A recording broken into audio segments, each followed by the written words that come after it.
Mr. Speaker, members of the House, I came into politics, and I was never a young Republican in high school or college. I'm just really don't even like politics, to tell you the truth. I got here because of community service, probably the way a lot of you guys did and ladies did. Got involved in civic associations, Rotary Club, and you found that you could help more people by getting elected and trying to improve your neighborhood. So that's how I got here. So I never took that political science class that probably most everybody takes, and they talk about the day is representative democracy. Are you supposed to go down there and do what you want to do? Or are you supposed to go down and do what your constituents want you to do? And that is actually a class that everybody goes through, and it's a really interesting philosophical point. I don't know what the answer is.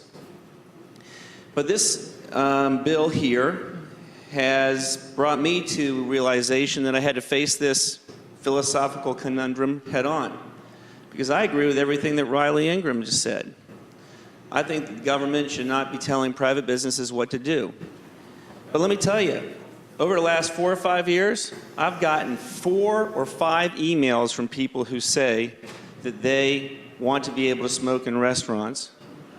And I have gotten hundreds and hundreds of emails and calls from people who say, please do something about smoking in restaurants.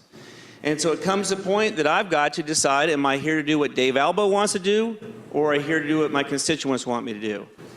I believe that my job as a delegate, when people come and they vote for Dave Albo, is for me to do what they want to do in their government. So I am here today to try to do something that the very vast majority of my constituents want me to do in a way that does not compromise my personal principles. So I started talking about taking a bill that a gentleman from Chesapeake, John Cosgrove, originally proposed a number of years ago, which said, why don't you just separate the restaurant and have one side smoking, one side non-smoking, and separately ventilate the other side of the restaurant. It's not separate HVAC. That's a very important distinction. Separate HVAC would be way too expensive. That's where you'd have to have a separate heating and air conditioning unit on each side. All this says is that you have your HVAC system, your air conditioning, your heating. It blows the hot air and cool air into the place. On the non-smoking side, it recirculates like a regular HVAC system. And on the smoking side, it expels it to the outside.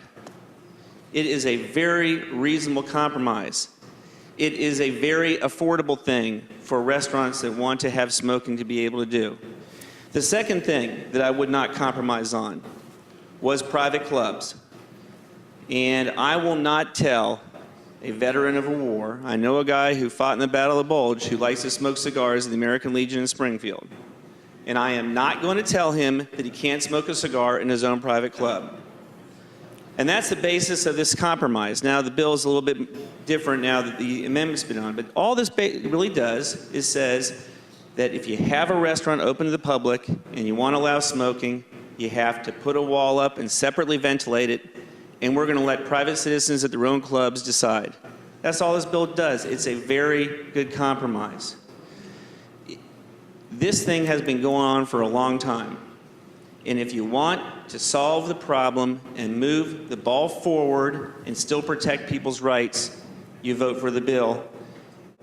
It's got a long way to go still, but it's not going to go anywhere if you don't vote for the bill and move the ball forward. Thank you, Mr. Speaker.